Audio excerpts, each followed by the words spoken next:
ถึงสิจัดถึงสิเลี้ยนสันใดกันยังเสียเขาอยู่เจ็บและสุเจ้าตีงขั้นมันสุเจ้าบ่ย่ายมือบ่ย่ายตีนน่ะมันกับบาดมือ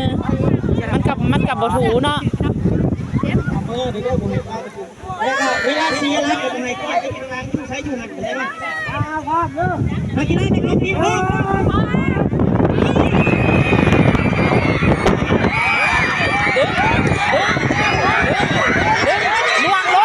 ลวง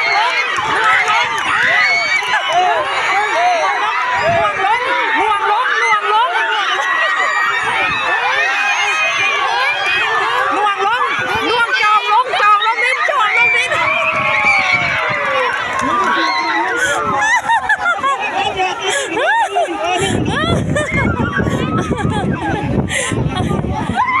หากระสดาน้ำหู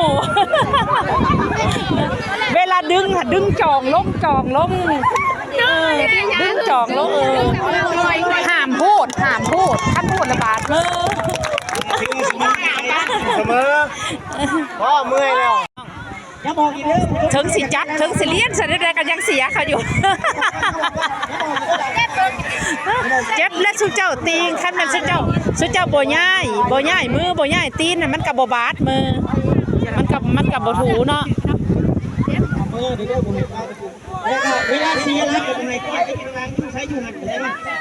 พร้อมเด้อมากินได้ไหมพี่พ่อ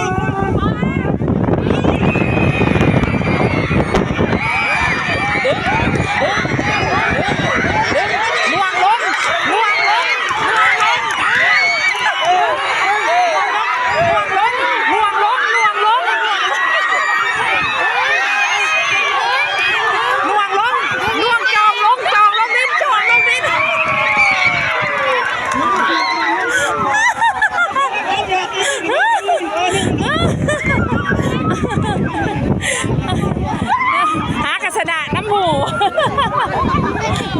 เวลาดึงจองลงดึงจองลงห้ามพูดท่านพูดระบาดเลยเสมอพ่อเมื่อยแล้ว